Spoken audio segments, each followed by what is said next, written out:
Sir এগুলো কি করছেন? আমি আমার বন্ধুর সাথে দেখা করতে যাচ্ছি, অফিসে একজন মুচি। আপনার বন্ধু একজন মুচি? তুমি এখানে ওয়েট করো, আমি ওর সাথে দেখা করে আসি। আরে আমিও চলে আসলাম। তুই এসছিস? তোকে না দেখতে পারলে তো ভালো লাগে না। আমাকে না দেখলে ভালো লাগে না? না কাজ নেই তাই এখানে এসে বসে থাকি। ওই হলো আর কি।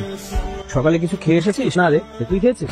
হ্যাঁ, আমার আর খাওয়া। সকাল থেকে একটাও কাস্টমার নেই। কাকা কোথায় যে খাবো? আমি জানতাম তুই খাসনি, তোর জন্য রুটি নিয়ে এসেছি। হ্যাঁ মুচি, জুতা পরিষ্কার করে দে। আমার অফিসে যেতে হবে, আমার অফিসে লেট হয়ে যাচ্ছে। আমি কি তোর জন্য এখানে দাঁড়িয়ে থাকবো? তুই হাতের খাবারটা রাখ, আর আমার জুতা পরিষ্কার করে দে। খাওয়াটা শেষ করবে, তারপর আপনার জুতো পরিষ্কার করবে। চুপ থাক, ছোট লোকের বাচ্চা। তোরা হচ্ছে মুচি, তোদের জন্মই হয়েছে আমাদের পায়ে হাত দিয়ে জুতা পরিষ্কার করার জন্য। তুই কেন কথা বললি? তুই কি ওর দালাল? না, আমি ওর দালাল না, আমি ওর বন্ধু। তা আপনি এখন এখান থেকে চলে যান। আমার বন্ধু আপনার মতো মানুষের পায়ে হাত দিয়ে জুতা পরিষ্কার করতে পারবে। যান। দিলি তো আমার কাস্টমারটা নষ্ট করে দিলি। তোকে কেউ কোনো কিছু বললে আমি সহ্য করতে পারি না। কোথায় যাচ্ছিস? এ শোন, আপনার বন্ধু একজন সামান্য মুচি, আপনি তার সাথে এভাবে স্বাভাবিক জীবনযাপন করছেন? তার কারণ হলো আমার বন্ধু পেশা একজন মুচি, আর আমি একজন কোটিপতি হয়ে গেছি। ও আমার ছোটবেলার বন্ধু, আমি কোনোভাবে ওকে হারাতে চাই না। ও যদি আমাকে এই পোশাকে দেখে, মানে দামি পোশাকে দেখে, অথবা যদি জানতে পারে যে আমি কোটিপতি, তাহলে আমার সাথে মিশতে খুব একটা স্বাচ্ছন্দ্য বোধ করবে না। আপনি চাইলে তাকে সাহায্য করতে পারেন। হ্যাঁ করুন, সবাই তো মাত্র নাটক শুরু, আস্তে আস্তে সবকিছু দেখতে পারবে। আসসালামু আলাইকুম, আমি বাংলাদেশ ফাইন্যান্স অ্যাসোসিয়েশন বোর্ড থেকে বলছি। আমাদের ফাউন্ডেশন থেকে কিছু অসহায় দরিদ্রদের মাঝে অর্থ প্রদান করা হচ্ছে, আর আপনি পাচ্ছেন আমাদের পক্ষ থেকে 10 লক্ষ টাকা। আমাকেও দেওয়া হচ্ছে? জি, ইতিমধ্যে আপনার মোবাইল ব্যাংকিং এর মাধ্যমে টাকাটি পাঠানো হয়েছে। যে টাকাটি আপনার কাছে পাঠানো হয়েছে, টাকাটি আপনি সঠিক কাজে ব্যবহার করবেন। 10 লাখ টাকা মান এভাবে এসে জড়িয়ে ধরলি কেন? আমি সব জেনে গেছি, তুই যে সরকার থেকে 10 লক্ষ টাকা পেয়েছিস। আমি আর সেই পুরনো গরিব পোশাক পরি, আর ভাবছি কালকে থেকে মুচির কাজটা করবো না। আমি সবসময় চেয়েছিলাম তোকে এইভাবে দেখতে।